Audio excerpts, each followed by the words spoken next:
So let me talk about something that really trips up students here, the operon. You need to listen to me because some students get it right away, others struggle with it, all right? This is how genes are organized in bacteria. Remember I told you they're very organized with their genes.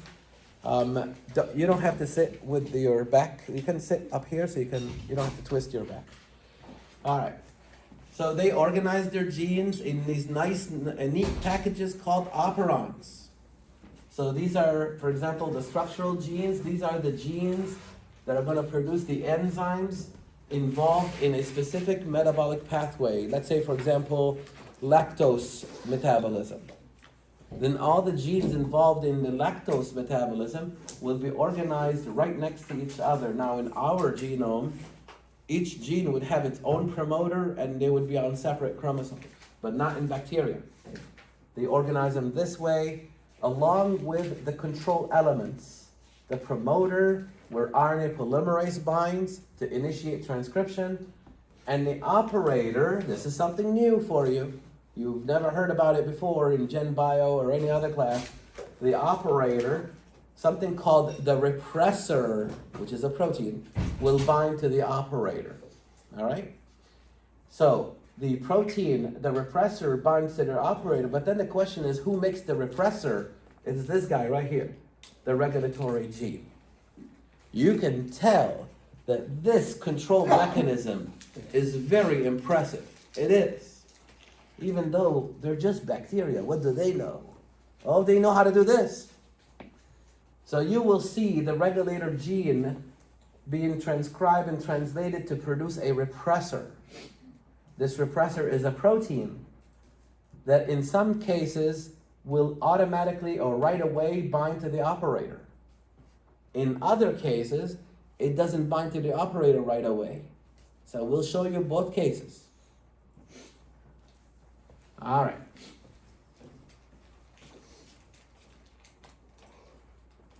When we talk about an inducible operon, we're talking about the operon that is normally in the off position. So like when I walked into this room today, the lights, they were off. When I came in, I turned them on. So that would be similar to that. An inducible operon is an operon that is normally in the off position. That means you can do what with it? Turn it on. And that's why it's called inducible. You are able to turn it on. Well, it will, and then after a while, when the bacteria decides, okay, I'm done with it, it'll turn it back off. And it will stay in the off position until it needs it to turn back on. The repressible one, it's exactly the opposite. It's like me walking into this room today and find out the lights are on. That means the only option I can do is turn them off. I can't turn them on. So the only option is turn them off. So a repressible operon is an operon that is always on. And then again, when the bacterial cell says, well, I'm done, turn it off. Now, when would we do this? And when would the bacteria do this? Watch this.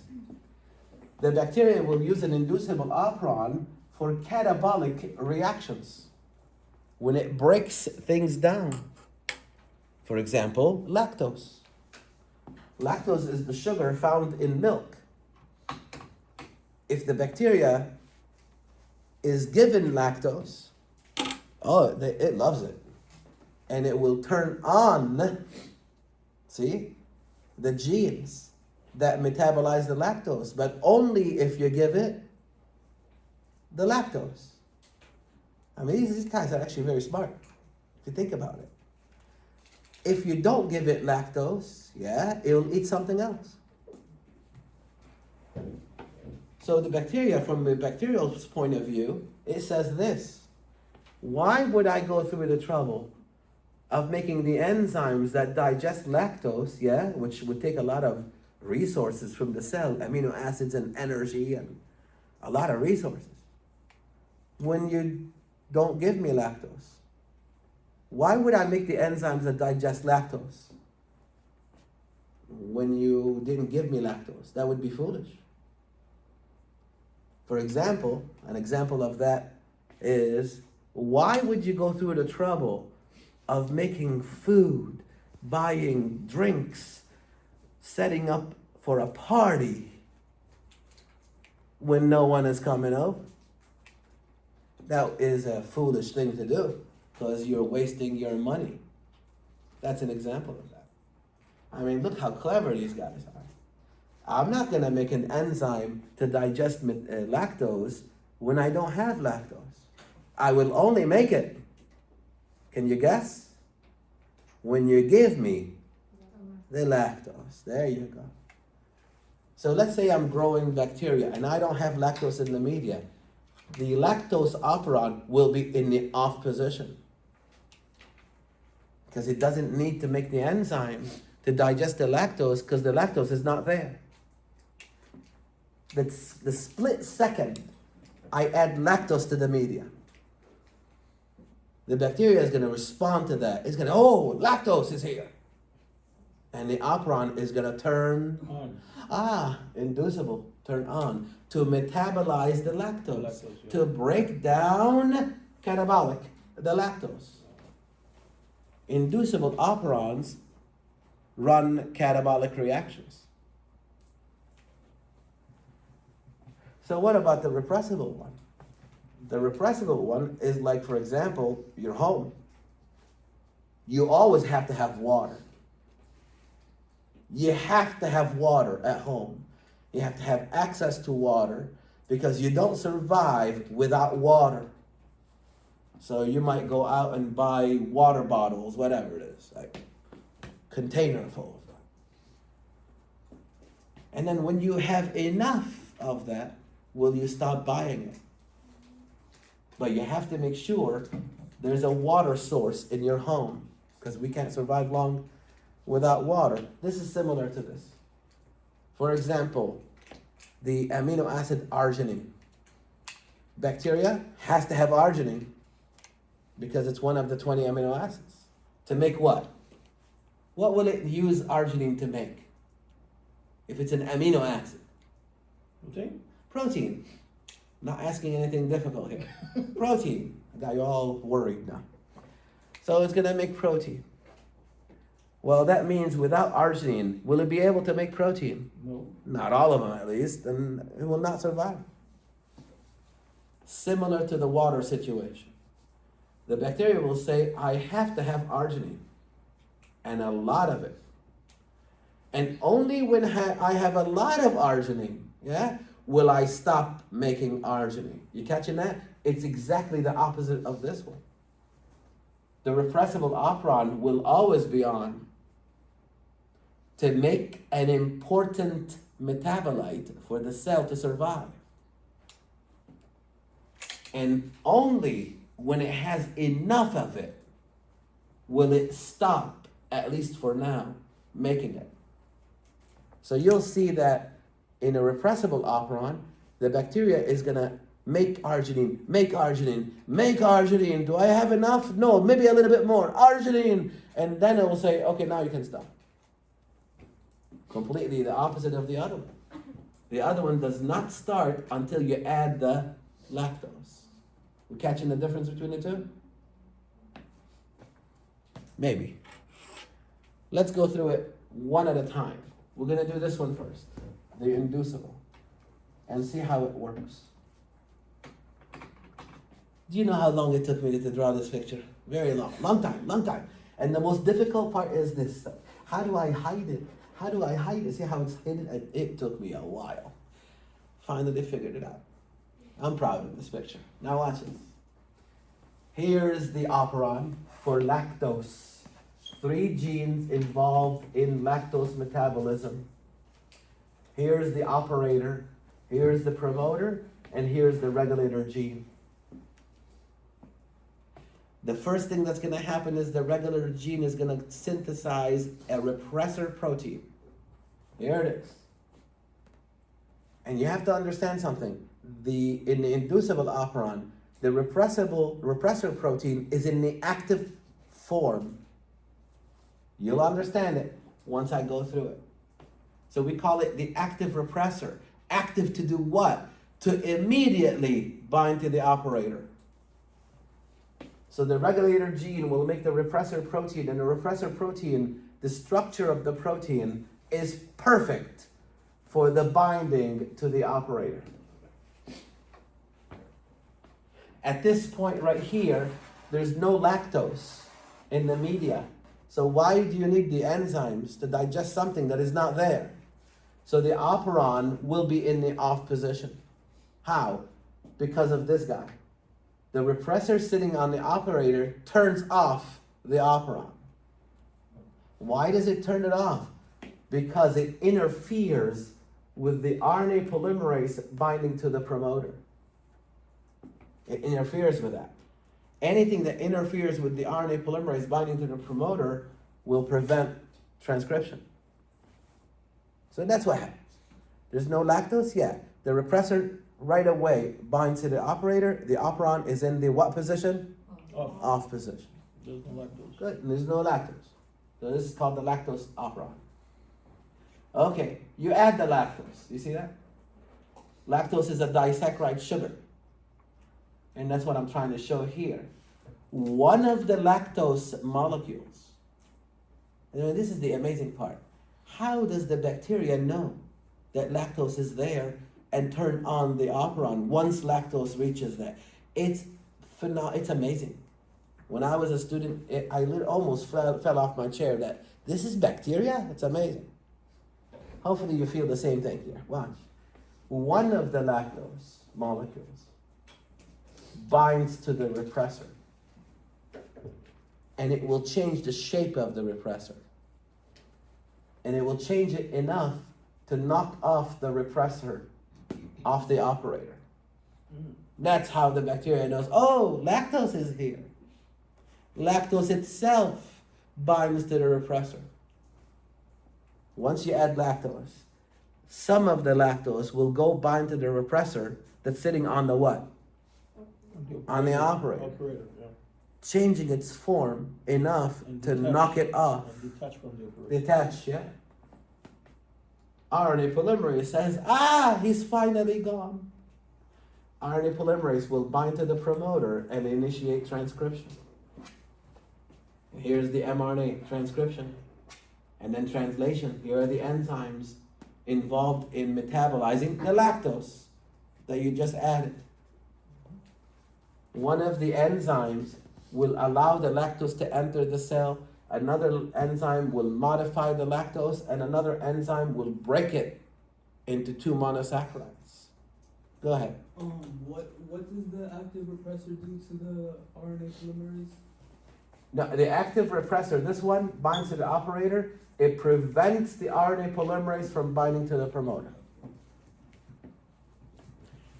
So now you made the mRNA because lactose is there. How do you know lactose is there? It bound to the repressor, right? Knocked it off. The what? The operator. Now the RNA polymerase is free to bind to the promoter. Initiate. Initiate what? What is the RNA polymerase doing? What is this? What is that? Transcription. Good. And then the ribosome comes in and makes that the translation, which makes that The protein. One of the proteins, all these are enzymes. One of the enzymes allows the lactose to enter, another one modifies it, and another one chops it. You don't need to know the detail of that.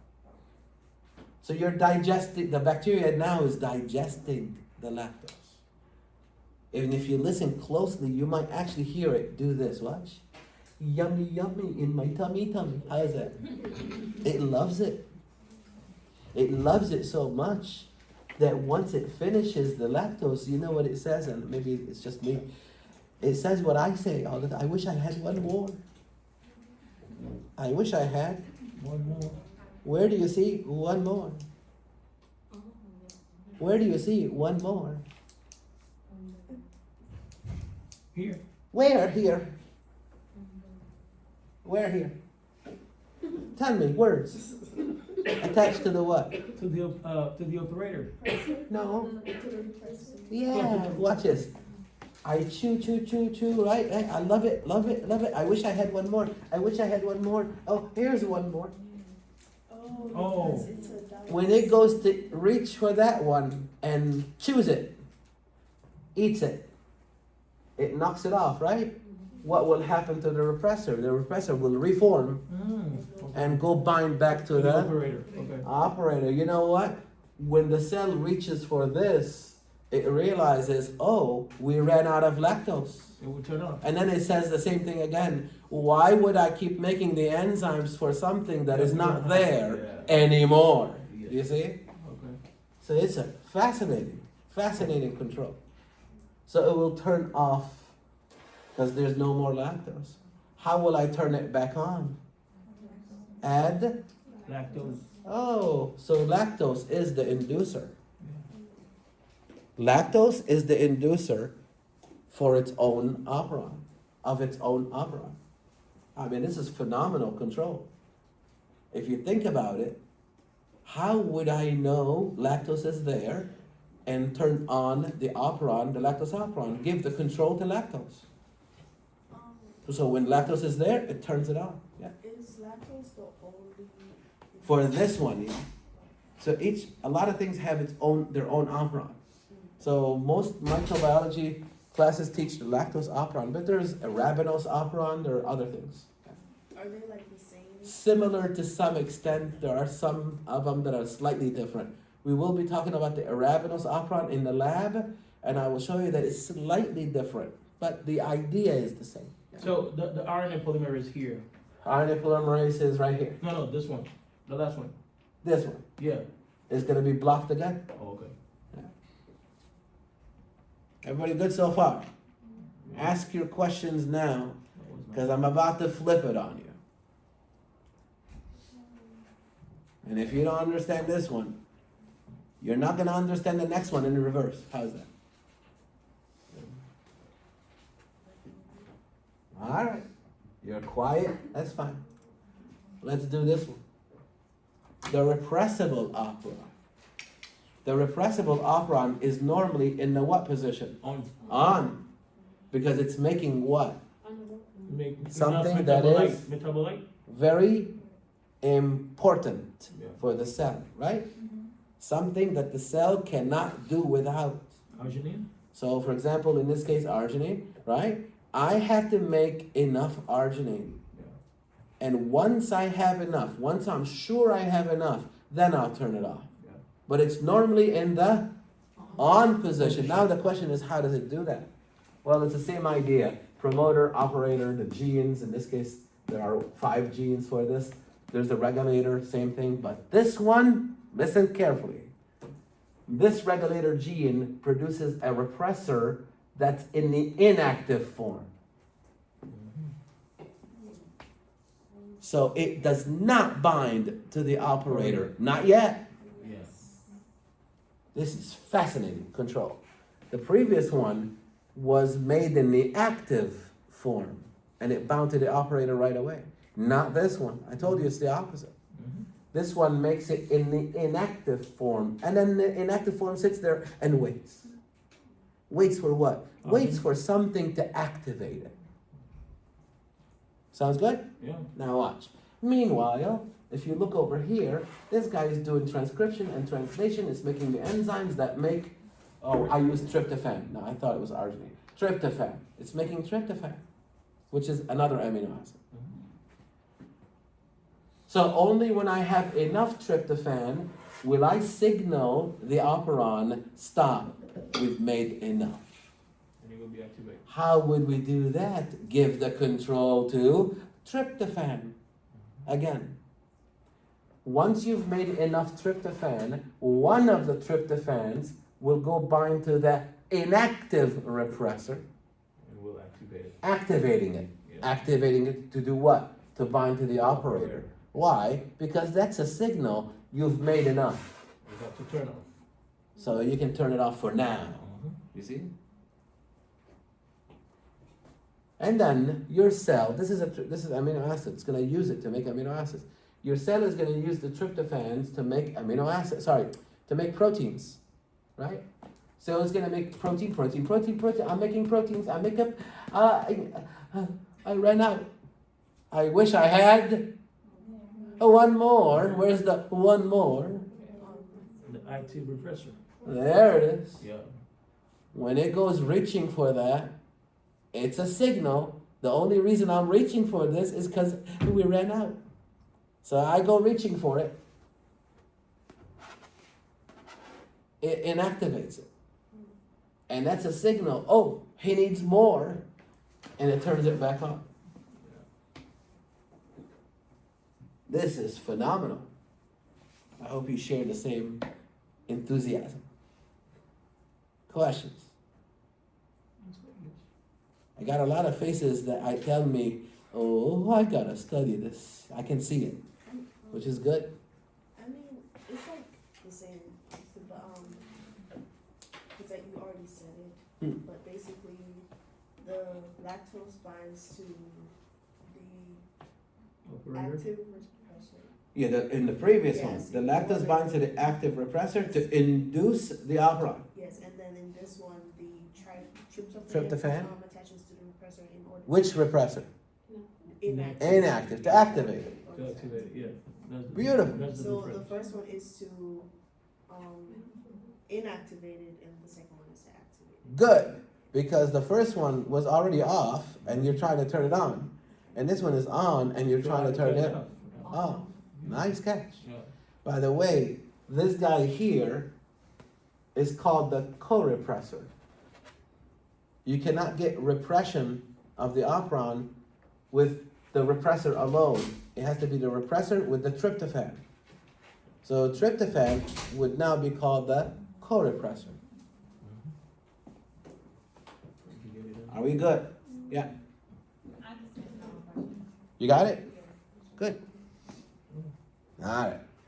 You'll have this on video that you can go back to during spring break and really hammer it through. And there are other people on YouTube talking about this, of course.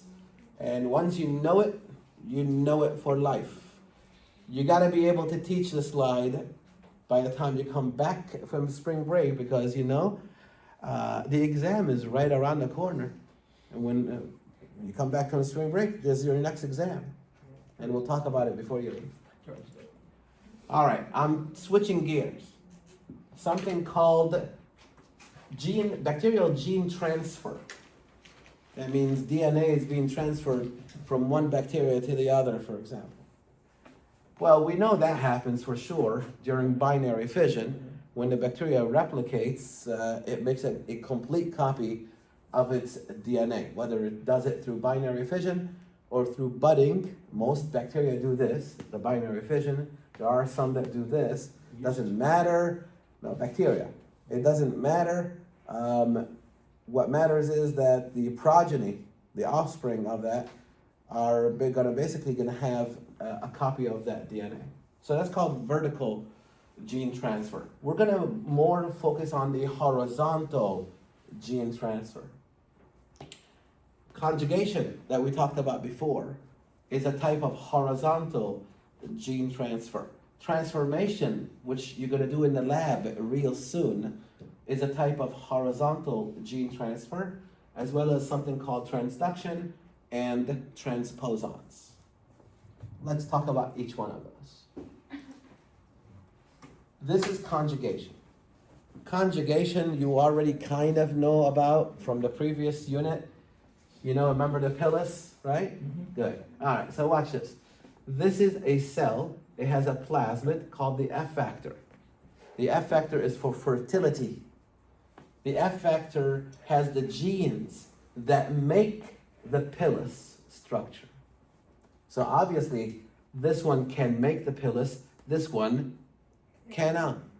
Because this one has the F factor, and this one does not. All right, so we call this F plus cell, F minus cell. After this process, look what we're going to end up with. An F plus cell. You're going to change this guy from an F minus to an F plus. We call that a recombinant. any organism that acquires a piece of DNA from another organism is called a recombinant. You are going to make one of those in the lab, not one of these, but through transformation. So this is a recombinant. It's a new variety of this guy. Why? Because it acquired a piece of DNA from the donor cell. So this is the donor, and this is the recipient. Now, this is direct contact. The two cells have to attach to each other for this to happen through the pilus. So this guy here is going to tell this guy, well, I'm not going to give you my F factor, I'll give you a copy of it. So it copies, and one of the copies goes through. And now they're both F pluses.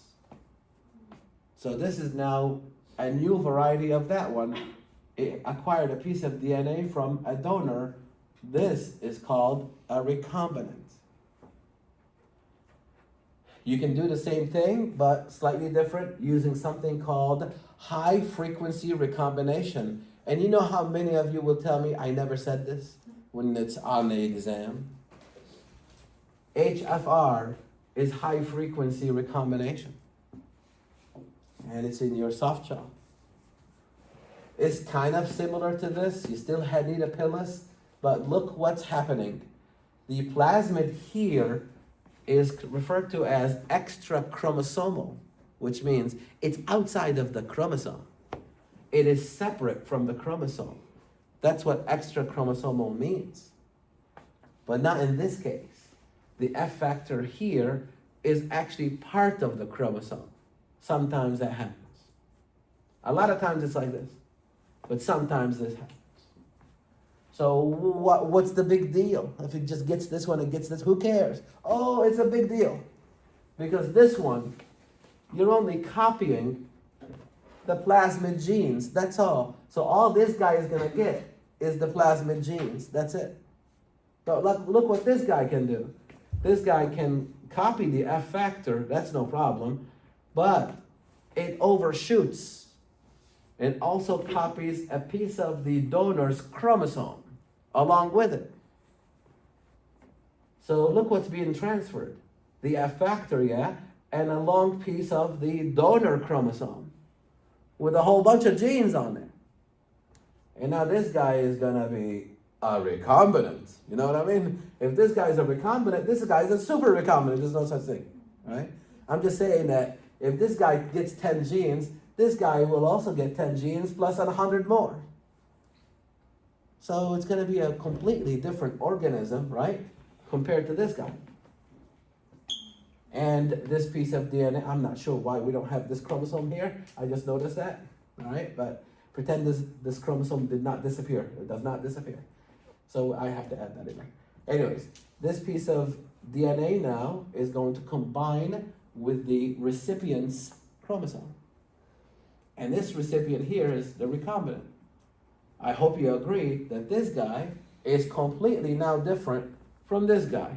Do you agree? Mm-hmm. Because it acquired a whole bunch of genes that it did not have before. So these are the two kinds of conjugations. Questions? Now imagine if this is antibiotic resistant plasmid.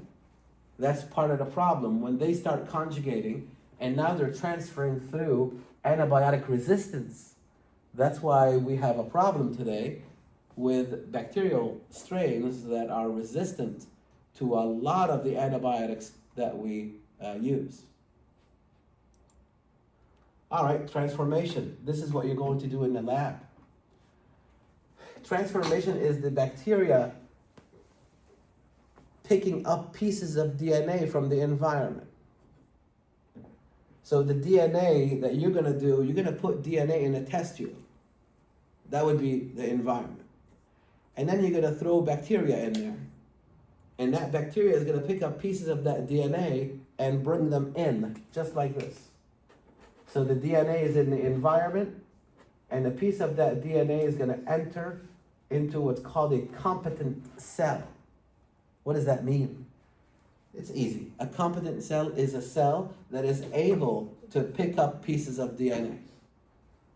So in the lab, there is a procedure that you guys are going to do to make your bacteria competent. It's a pretty cool experiment, actually. So you're going to do something to your bacteria to make sure they're able to take in exogenous DNA that's on the outside. Now, most of them you will not succeed with, but you'll get some of them that you will succeed with, and they will do this. So when you treat your bacteria and make it competent, what that means is your bacteria is now able to pick up pieces of DNA from the environment and bring it in, and now you have a new bacteria that never existed before. You're gonna create new life in a couple of weeks. They flipped the immunology lab with the DNA lab, so we're gonna do the immunology first and then the DNA lab, that's fine. So you'll do this. You literally are gonna create new life. I'm gonna give you this bacteria, but you're gonna produce this one, which doesn't exist. You're gonna create bacteria that glows under UV light. Normally bacteria doesn't glow under UV light, but you will create one that glows under UV light. Yeah. Is this selective on what DNA it allows, or it'll just take any DNA? We're gonna use selective media to get rid of the ones that got the DNA and the ones that did not get the DNA. Very good question. Right? So this was suspected that this happens, but some people said, nah, I'm not sure. Well, nowadays, we know it happens. You're gonna do it in 2 weeks from now. So there was an experiment done a while ago that basically put an end to this controversy there. Watch. You take a live S strain of bacteria that is highly virulent. It has a capsule. You inject it in this mouse dies. So that's the experiment. This is actually the real experiment that was used. But you do the same thing with the R strain. The R strain does not have the capsule. So yeah, it may cause an infection, maybe, but it won't kill the mouse. So the S strain kills the mouse. The R strain does not. Sounds good so far? Mm-hmm. All right. Nice question, I'm doing something. There you go. He wants my job. Good. Now watch this. You take the S strain, don't give him ideas. You take the S strain and you heat it. Yeah. And look at that. It lost its effect. You see what I mean? Mm-hmm. Yeah, of course. You killed it. You killed it by heat. The nature. But this is the amazing one. Mm-hmm. You take the same heated, killed S strain and mix it with living R strain. Remember, the R strain did not kill the mouse. Am I right? Mm-hmm. So you would think nothing is going to happen, The most, right? This one, nothing happened. And this one, nothing happened. So if you mix it together, nothing happens. No, it dies. Why? Because of transformation. When you kill this guy, what happens is you popped that cell like a balloon open, spilling its guts, including DNA. So now you have the DNA of the S strain in the environment. And this guy picked up the toxic gene. It just happened to pick up the bad gene that makes the S strain the bad guy, making the R strain now the bad guy. This clearly proves transformation. Because normally you would think, because this one is not doing anything, and this one is heat killed, this one should be fine. The only way you can explain this is the R strain picked up a piece of DNA from the heat killed S strain. And it happened to be the piece of DNA that makes the S strain the bad guy. And now your R strain is now the bad guy and kills the mouse. We got that part? Yeah, Mhm. hopefully. Yep. Mhm. Transduction. Transduction involves a bacteriophage. So in transduction, the bacteriophage will pick up a piece of DNA. Well, actually, this is a viral. This is viral, right? This is phage DNA. So this phage DNA is injected into the donor cell. We've studied this already. So the phage DNA is injected into the donor cell. That's normal. That's what the bacteriophage does.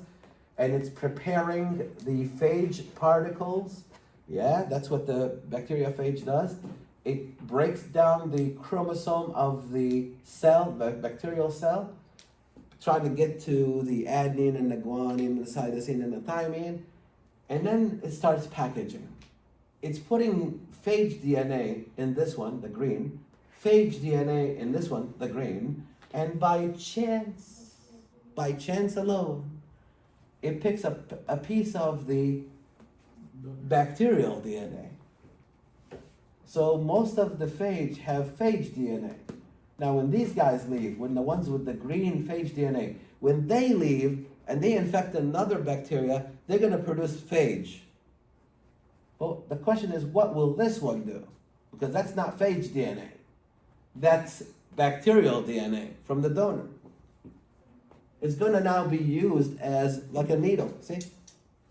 All it's going to do is inject bacterial DNA into the recipient cell, not phage DNA. So remember, the phage is the green, the bacterial is the red. So when these guys leave, most of them, as you see here, will infect other bacteria to produce more phage. But not this one or that one. When they inject the next bacterial cell, they're not injecting phage DNA. They're just by chance infecting bacterial DNA from the donor. And this DNA will enter. It will not make phage because it doesn't have the genes for that. It would incorporate the donor bacterial genes into the recipient, making it a recombinant. Why is it a recombinant? Because now it has genes that it did not have before. Am I right? Good? Everybody good? Anxious to go on spring break, I know. All right, here's the next one. Specialized transduction. So the previous one, I think you saw it, right? Generalized transduction, right? Mhm. Did you see the title? Yeah. This one is specialized transduction. What's that one? That one is from a lysogenic bacteriophage. The lysogenic meaning it creates a prophage. If you remember all of that, wasn't that long ago? A lysogenic temperate bacteriophage incorporates its phage DNA into the bacterial chromosome, and we call that prophage. And remember, at any time it can go lytic through induction. For induction. Yeah. And that's what it's trying to do. It's going lytic. It says, okay, I'm done. So it leaves the chromosome and takes a piece of the donor chromosome with it. And it starts assembling. Now watch this now. This guy here could be just bacteriophage DNA, bacteriophage DNA, bacteriophage DNA, and donor DNA. Bacteriophage DNA. So again, the green ones will be leaving to infect other bacteria and produce more phage. We're worried about this one, the green and the red. What's that one gonna do? Well, that one is injecting in the recipient both bacteriophage DNA and Donor. host DNA Yeah. from the donor. Yeah. So this guy is injecting phage DNA, the green, and bacterial DNA, the red. Now, one of two things can happen, and you don't really have to worry about that detail. One is this whole piece can get incorporated like this. Another is the phage DNA separates from the bacterial DNA. That's another possibility. Doesn't matter, they're both recombinants. Doesn't matter really if it does this or if it does this. It matters to the bacteria, but when it comes to, is it different than the original one? Yes.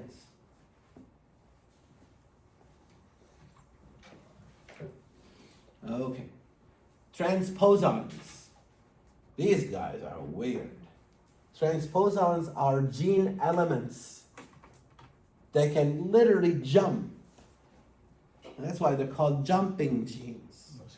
From one location to the other. So one day you see them here, and next day you see them over there. They can even replicate. So in one case, the transposable element is this part here. It can actually go from this location to this location. That's why they're called jumping genes. They can replicate. You can have multiple transposons on the same chromosome. It can even go from one cell to the other. It says, I'm leaving, I'm sick of this, I'm going over there. So it goes completely to a different cell. So it hitches a ride on the plasmid, and it leaves and goes to another cell.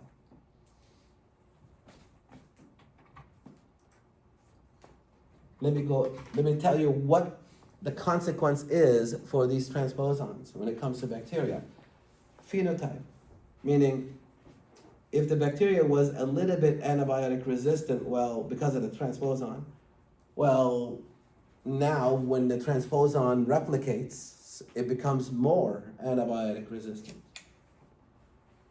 When it leaves one cell and goes to another cell, well, it's going to drag the antibiotic resistance genes with it. So it's going to make the other cell also resistant. So the transposons allow for the bacteria to acquire new genes that it did not have before. And the most important one that we're worried about are antibiotic resistant genes. Again, that's another reason why these bacteria can develop antibiotic resistance relatively easy, relatively quickly. Why? Because they probably use all of it. They use the conjugation, they use the transformation, they use the transduction, and now they also use the transposons. No wonder why we have a problem today with antibiotic resistant strains. They're trying to survive. All right, let me see how much of it I can finish in 10 minutes here. Okay, genetic mutations. This is another topic now. Genetic mutations, just like the word says, these are changes in the DNA sequence. Instead of A being there, it's G instead. That's not good, of course. So we know that A goes with T. G goes with C. And we're talking about DNA. Good. All right. There are sometimes you can get a spontaneous mutation. All of a sudden, you get a mutation. How or when? During DNA replication. During DNA replication, DNA polymerase III is very good at what it does. And what does it do? It makes DNA. Thank God. Makes DNA. And if it does make a mistake, it goes back and corrects it right away. So, and if it doesn't correct it, we'll see. There are mechanisms that fix DNA mistakes. But we can also use chemicals and physical agents to force a mutation. Now, if you're doing this in the lab for research, it's fine. But if you're getting some of this because of exposure to things, that's not fine, all right? So certain chemical agents cause mutations, certain physical agents cause mutations, like for example, we know X-rays and gamma rays cause mutations of your DNA. They literally break your DNA almost in pieces there, depending on how high the radiation source is.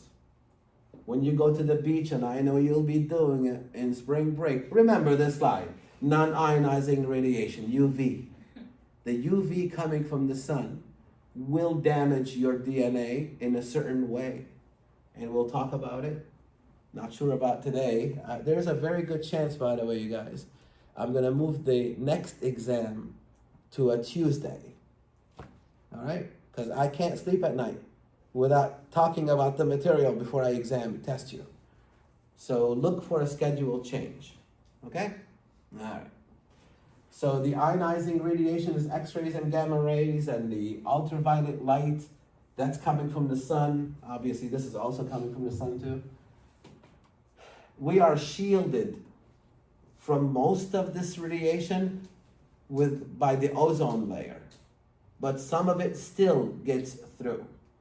So when you go to the beach, you gotta put your sunscreen on, trying to avoid or prevent the damage called dimers or dimerization caused by the UV light coming from the sun.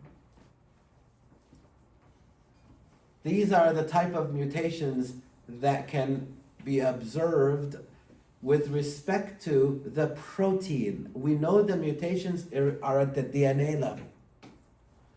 But we have to always think about what does that mutation on the DNA do to the protein. That's what we're worried about. You know, if you have a mutation in your DNA that doesn't do anything to you, that just marks you for who you are. That's it. That's this one right here. A silent mutation. So I can, for example, have GCC and Jonas can have GCU. That's fine. The only thing is you'll be able to identify who I am versus who Jonas is. Yeah. But when it comes to the protein, he has the same protein I have. That's called a silent mutation. So if you have to ask for a mutation, ask one. Sorry. That's this one, because nothing is going to happen to you.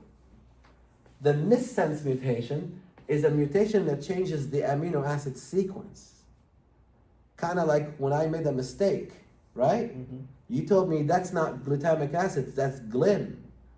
Okay, what if it's normally glyn and now it is glutamic acid? Now you have a missense mutation. A missense mutation has been observed to cause something like sickle cell anemia, a devastating disease. Only one amino acid is different, and it causes a devastating disease. So you're looking at the effect of the mutation on the protein. The protein's amino acid sequence is different. A nonsense mutation is a mutation that causes an early stop codon. So you're going to see an early stop codon in the mRNA. So this is the normal protein sequence, ala, val, lys, lug, li. And now you get a mutation that introduces an early stop codon. UAA is a stop codon.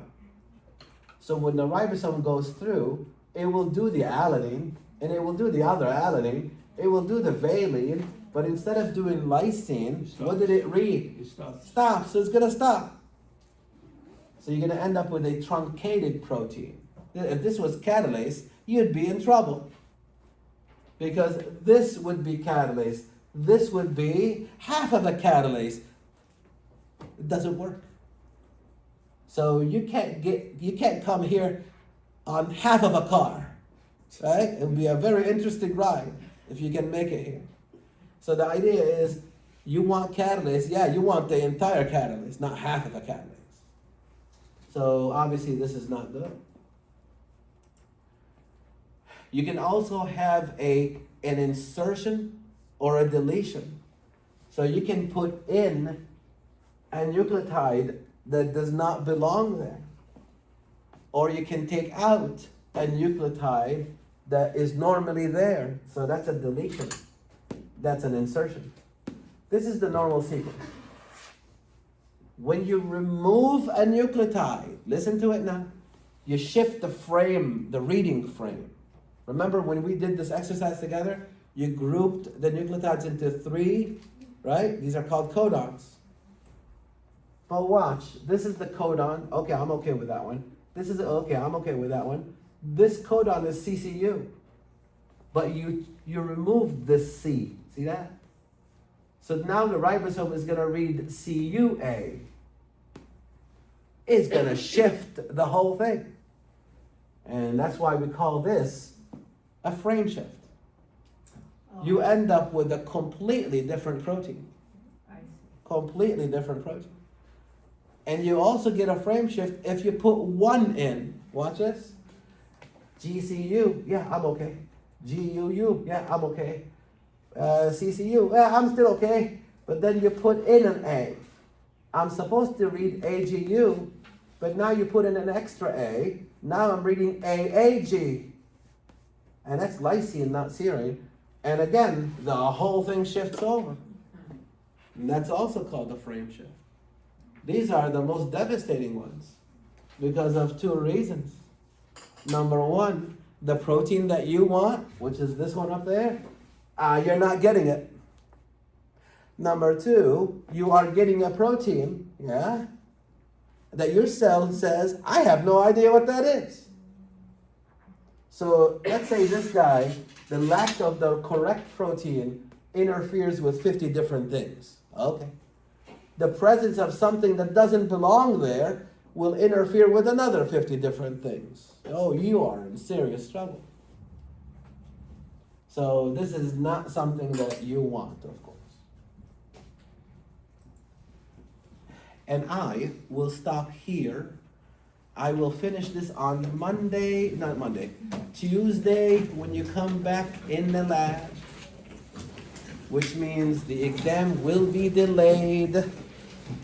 Instead of Thursday, it'll be on a Tuesday. It'll be in the lab. I'll update. Hang on, don't go anywhere.